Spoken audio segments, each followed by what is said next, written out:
পানিহাটির বিজেপির তরফ থেকে প্রতিদ্বন্দ্বিতা করছেন অভয়ার মা।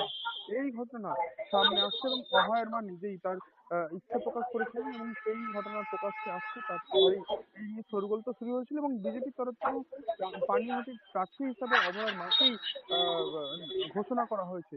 এই বিষয়টা কিভাবে দেখছেন, যে যেভাবে রাত দখল হলো, যেভাবে ন্যায় বিচারের জন্য সারা বাংলা তথা সারা বিশ্বের দিকে দিকে মানুষ পথে নামলেন, যে যেই সুবিচারের দাবিতে, সেই জায়গায় সুবিচার কি কোথাও এখনো আটকে রয়েছে, যার কারণে নির্বাচনে লড়াই করাই বা নির্বাচনে দাঁড়িয়ে বিধায়কের পদ পাওয়াই কি আগামী দিনে সুবিচার ছিনিয়ে আনতে পারে অভয়ের মায়ের যা বক্তব্য?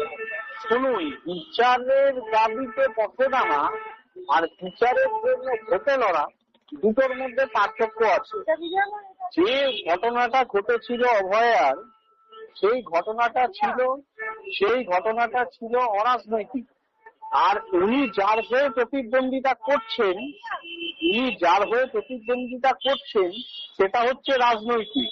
মানুষ অরাজনৈতিক ভাবে সেই সময় মিলিত হয়েছিল, সমস্ত বাম ডান নির্বিশেষে। বাদ দখল যেটা হয়েছিল সেটা বাম ডান নির্বিশেষে সেটা হয়েছিল, এবং তার ভিত্তিতে সেই আন্দোলনটা একটা বলিষ্ঠ রূপ পেয়েছিল। যদিও এই মামলার সাথে সিবিআই এর তরফ থেকে আমি ওতপ্রোতভাবে জড়িত, তো সেই জায়গায় দাঁড়িয়ে বলতে পারি ওনার মা খুব দুঃখের সঙ্গে জানাচ্ছি, যদিও ওনার সাথে আমার ব্যক্তিগত কোনো শত্রুতা নেই, ওনাদের সাথে আমার একাধিকবার আলোচনাও হয়েছে এবং একাধিকবার ওনার সাথে কথাও হয়েছে, ওনার বাবার সাথে, অভয়ের বাবার সাথে, এবং সাথে দুজনের সাথে, মহাশয়ের সাথে। যাই হোক, এখানে আমার কোনো একটা জায়গায় মনে হচ্ছে এই মৃত্যুটাকে নিয়ে বিজেপি রাহুল দা, এখানে জানতে চাইবো যে এই যেহেতু এরকম নৃশংস ঘটনা ঘটে গেছিল এবং ওই নির্যাতিত তার পরিবার, তার বাবা মার এখন কি নাম প্রকাশ্যে আনা যায়? প্রকাশ্যে আনা যায় না কখনোই, as per the Supreme Court law সেটা কখনোই হয় না। নির্যাতিতার বাবা মা প্রকাশ্যে এবং তার ছবি জনসমক্ষে আনা যায় না। কিন্তু এখানে এখন দেখছি উলটপুরাণ হচ্ছে, আইনকে বুড়ো আঙুল দেখিয়ে সবাই করছে, তাহলে উনি কেন করবেন না, এরকম একটা মনোভাব। এবার আমি সেটাই বলতে যাচ্ছিলাম, যে জায়গাটা থেকে বলা শেষ করলাম, ব্যাপারটা হচ্ছে আমার মনে হচ্ছে এবং আমি সহ অনেকের মনে হচ্ছে, আপনারা বিগত দিনে অরিত্র দত্তবণিকের রিয়াকশন দেখবেন, অরিত্রর সাথে আমার ব্যক্তিগতভাবে কথাও হয়েছে। যাই হোক, এছাড়া অন্যান্য আরো যারা সমাজের বিশিষ্ট মানুষ আমরা যারা মিলিত হয়েছিলাম, আমরা একটাই কথা বলছিলাম, সেই আন্দোলনটা ছিল অরাজনৈতিক আন্দোলন, এবং এই যে যেটা করছে সেইটার সেন্টিমেন্টকে কাজে লাগিয়ে, সেইটার ইমোশনকে কাজে লাগিয়ে, এবং বিচারের নামে একটা বলছে যে বিচার পাওয়ার জন্য আমি ভোটে দাঁড়াচ্ছি, এই জিনিসটা কোথাও জানি একটা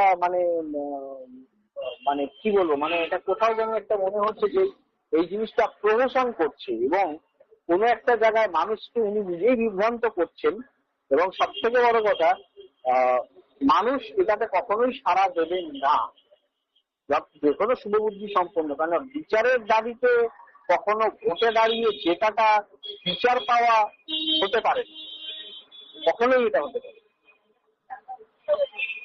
অর্থাৎ আগামী দিনে পানিহাটিতে অভয়ার মায়ের এই নির্বাচনে বিজেপির হয়ে প্রতিদ্বন্দ্বিতা করার কতটা সুফল নেই তা আগামী দিনে ওটা শুধুমাত্র রাজনৈতিক ফায়দা তোলার জন্য উনি নিজেকে ওই মৃত্যুর ইমোশনটাকে, যেটা আনন্যাচারাল ডেথ বা ইউডি ম্যাটার, ওইটাকে একটা ইমোশনটাকে কাজে লাগিয়ে মানুষের মনে ওই ইমোশনটাকে যাতে কাজে লাগানো যায়, এবং সেই ইমোশনটাকে নিয়ে বিজেপি সহ অভয়ার মা, আমার বলতে খুব খারাপ লাগছে, মনে হচ্ছে মেয়ের মৃত্যুটাকে নিয়ে রাজনীতি করছে এখন।